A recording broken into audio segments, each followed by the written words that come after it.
Hello friends, बात करेंगे आज मॉडर्न हिस्ट्री के बारे में। इसकी जो शुरुआत होती थी वो यूरोपीय कंपनी के आगमन से हुई। सबसे पहले पुर्तगाल आए 1498 में, डच आए 1602 ईस्वी में, अंग्रेज आए 1608 ईस्वी में और डेनिस 1616 तथा फ्रांसीसी आए 1664 ईस्वी में।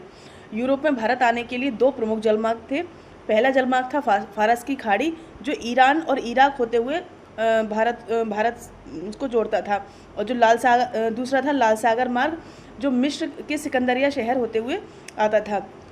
मतलब एक मार्ग ऐसा था, ये मार्ग ऐसा था जिसमें जो मतलब छोटे व्यापारी होते थे उन पे हमला कर दिया जाता था, यानी कि जो चोर वगैरह होते थे वो उन पे हमला करते थे। इसलिए छोटे व्यापारी उस मार्ग से आने से डरते थे तथा बड़े व्यापारी अपने सैन्य बलों के साथ उस मार्ग से अक्सर जाया करते थे।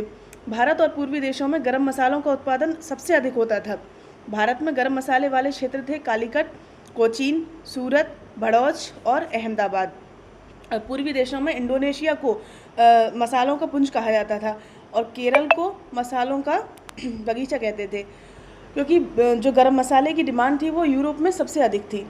ठीक है। और 1492 ईस्वी में कोलंबस भारत में आने का प्रयास किया, लेकिन अमेरिका के रास्ते से आने पर उसने अमेरिका से ही व्यापार के संबंध जोड़ लिए।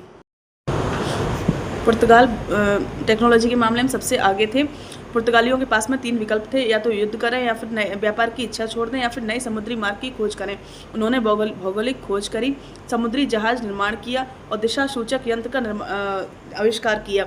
भौगोलिक खोज की थी प्रिंस हेनरी द नेविगेटर ने, और उसने राजा के प्रयासों से भौगोलिक खोज का कार्य भी पूरा किया।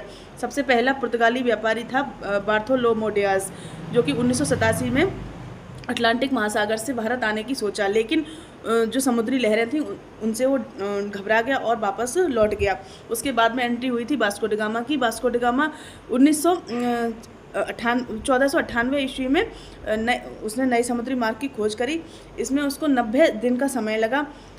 उसने अटलांटिक महासागर से उत्तमाशा अंतराशा, जिसका वर्तमान नाम है केप ऑफ गुड होप, उसके किनारों से हिंद महासागर वो पहुंचा, और उसने एक गुजराती व्यापारी अब्दुल मनिंद्र से मुलाकात की। उसने भारत पहुंचने का उसको रास्ता बताया और वो कालीकट पहुंचा।